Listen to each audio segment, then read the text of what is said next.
Hi pet parents. ഒരു ബർത്ത്ഡേക്ക് വേണ്ടിയിട്ട് കസ്റ്റമൈസ് ചെയ്തെടുത്ത ഒരു ഔട്ട്ഫിറ്റാണ് കേട്ടോ ഇത്. ഒരു റെഫറൻസ് നമുക്ക് അയച്ചിട്ടുണ്ടായിരുന്നു. അപ്പോൾ അതിനോട് ഏറെക്കുറെ സാമ്യം വരുന്ന രീതിയിലാണ് ഈ ഡ്രസ്സ് ചെയ്തിട്ടുള്ളത്. കളർ ചോയ്സൊക്കെ കസ്റ്റമറിൻ്റെ തന്നെയാണ്. പക്ഷേ ഇതൊരു ബഡ്ജറ്റ് ഫ്രണ്ട്ലി ആയിട്ടുള്ള ഒരു ഔട്ട്ഫിറ്റും കൂടിയാണ്. ബർത്ത്ഡേ ആയതുകൊണ്ട് തന്നെ നമ്മൾ കുറച്ചധികം വർക്ക് ആഡ് ചെയ്യുമ്പം അത്യാവശ്യം ബഡ്ജറ്റ് ആവും എന്നുള്ളതുകൊണ്ട് തന്നെ കസ്റ്റമർ എന്നോട് കുറച്ച് ബഡ്ജറ്റ് ഫ്രണ്ട്ലി ആയിട്ട് ചെയ്ത് കൊടുക്കാൻ പറഞ്ഞിട്ടുണ്ടായിരുന്നു. അപ്പോൾ ഇത് ചെയ്ത് വന്നു കഴിഞ്ഞപ്പോൾ എനിക്ക് കുറച്ച് പ്ലെയിൻ ആയിട്ട് തോന്നി. ഇതിൻ്റെ ബാക്ക് പാർട്ടാണ് കേട്ടോ.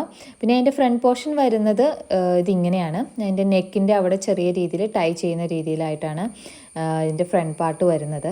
അപ്പോൾ ഇത് പ്ലെയിൻ ആയിട്ട് തോന്നിയതുകൊണ്ട് തന്നെ ഞാൻ ഇതിൽ ചെറിയ രീതിയിലുള്ള സിൽവർ ബീഡ്സ് ആഡ് ചെയ്തിട്ടുണ്ട്, മൊത്തത്തിലൊന്നൊരു ബർത്ത്ഡേ ലുക്ക് കൊണ്ടുവരാൻ വേണ്ടിയിട്ട്. അപ്പോൾ അതുപോലെ തന്നെ ഇതിൻ്റെ ഹെയർ ബോയ് ആണെങ്കിലും കുറച്ച് ക്യൂട്ടായിട്ടുള്ള ഹെയർ ബോസ് ആണ് കേട്ടോ. സോ അപ്പോൾ എന്തായാലും കസ്റ്റമർ ഭയങ്കര ഹാപ്പി ആയിരുന്നു. ആൾ എക്സ്പെക്റ്റ് ചെയ്തതിനേക്കാളും നല്ല ഭംഗിയായിട്ടുണ്ടെന്ന് എനിക്ക് ഫീഡ്ബാക്ക് തന്നിട്ടുണ്ടായിരുന്നു.